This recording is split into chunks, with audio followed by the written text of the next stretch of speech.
హర నమ పార్వతీపతయే హర హర మహాదేవ హర శంభో శంకర పాహి మాం పాహి మాం పాహి మాం ప్రభో. శ్రీ వెంకటరమణ గోవింద గోవింద. హిట్ టీవీ ప్రేక్షకులకందరికీ కూడా శ్రీ క్రోధినామ సంవత్సర నూతన ఉగాది శుభాకాంక్షలు. భక్తులారా, ఉగాది వచ్చిందంటే చాలు వాతావరణంలో ఎన్నో మార్పులు జరుగుతాయి. ఉగాది రోజున తలంటు స్నానం చేస్తాము, అలాగే నూతన వస్త్రాలు కూడా ధరిస్తాం కదా.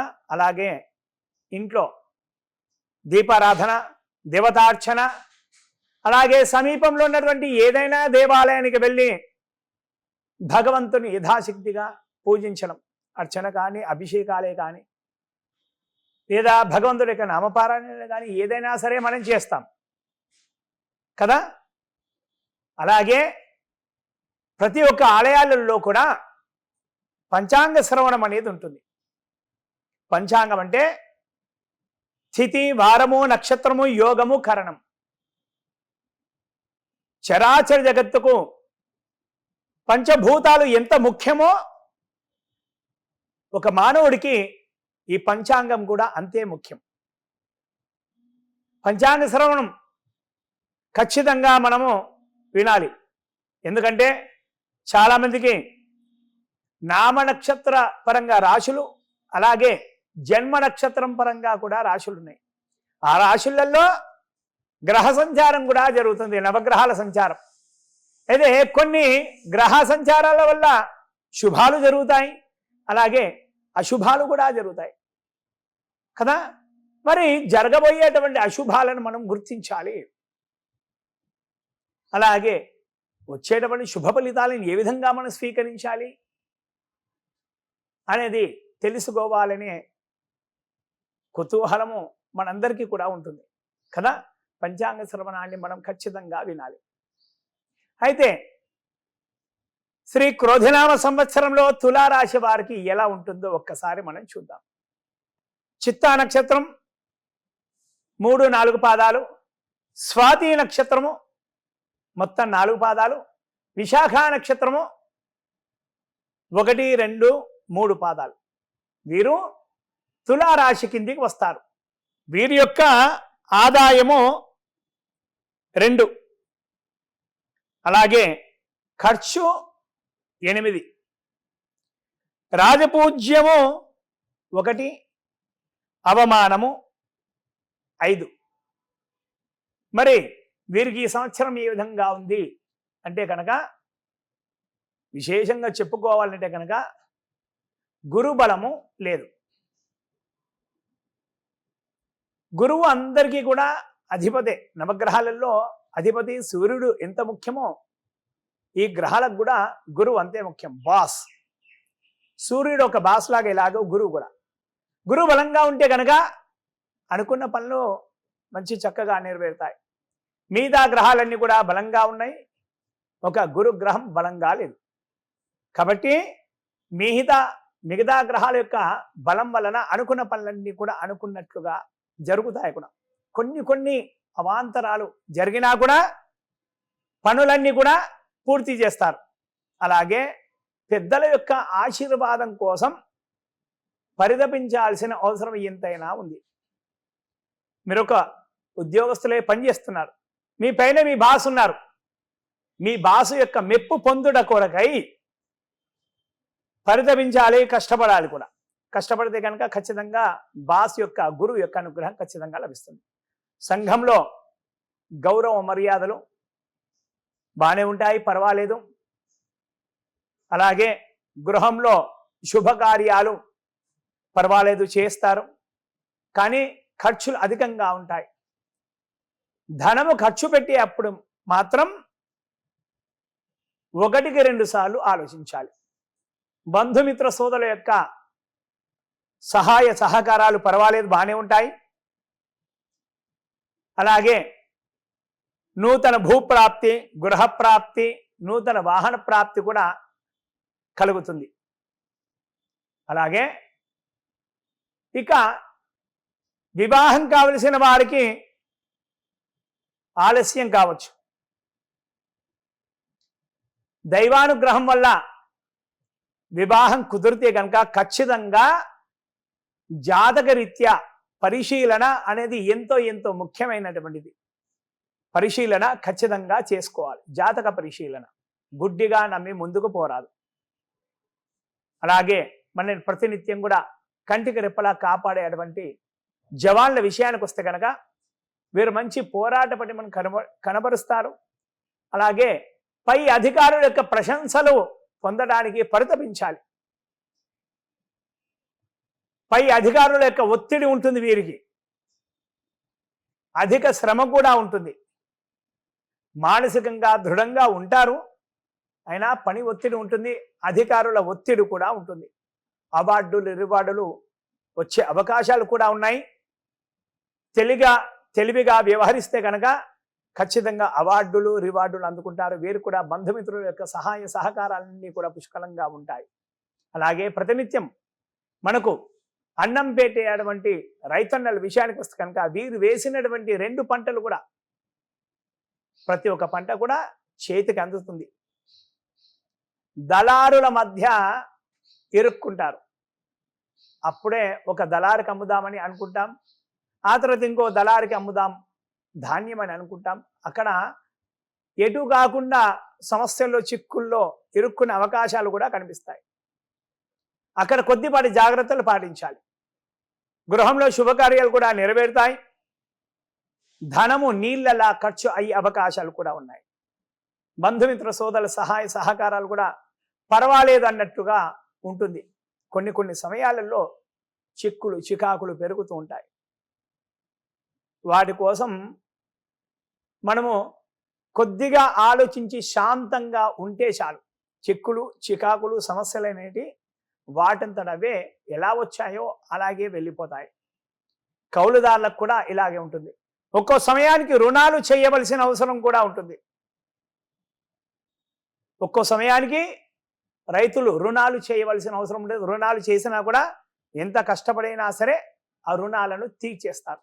అలాగే ప్రభుత్వం నుంచి వచ్చేటువంటి పథకాలు రైతులకు ఏవైనా ఉన్నాయంటే కనుక అవి రావడంలో కొద్దిపాటి ఆలస్యం కూడా జరుగుతుంది. ఆ పథకాలు మీకు అందవచ్చు, అందకపోవచ్చు.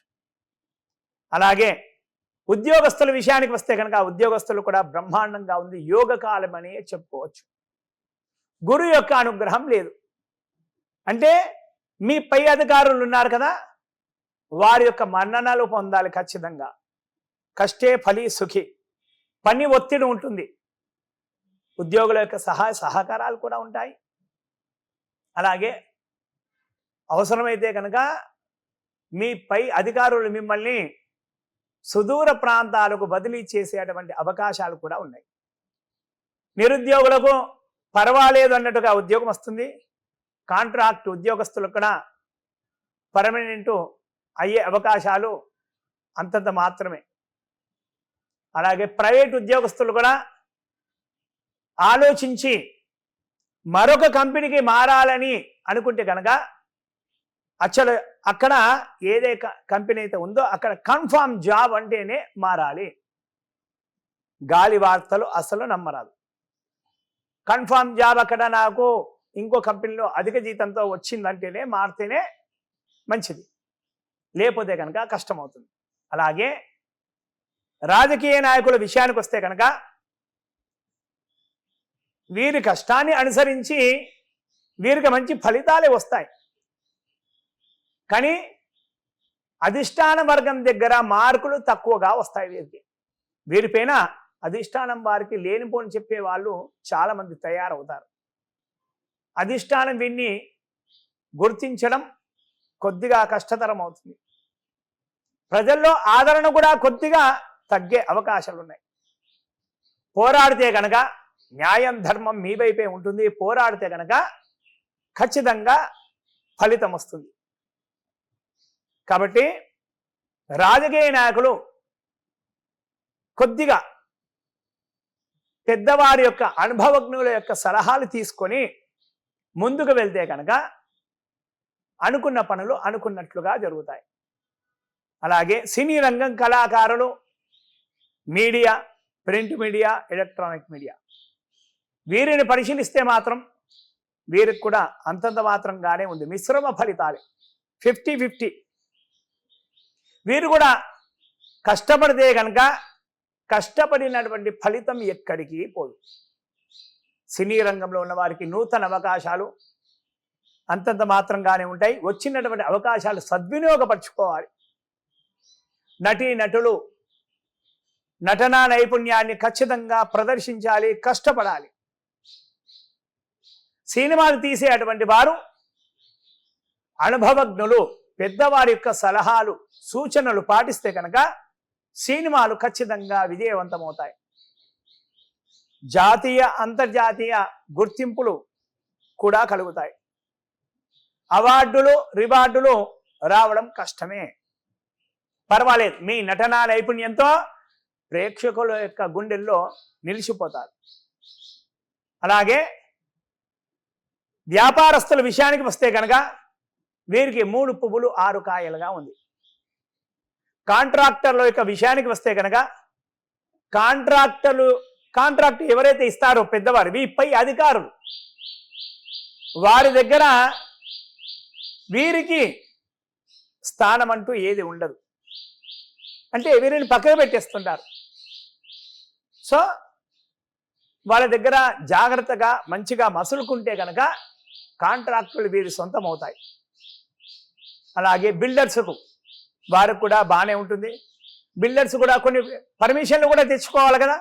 ఏదైనా నూతనంగా కట్టాలంటే కనుక పర్మిషన్లు వచ్చే అటువంటి విషయంలో కొద్దిగా జాప్యం జరుగుతుంది.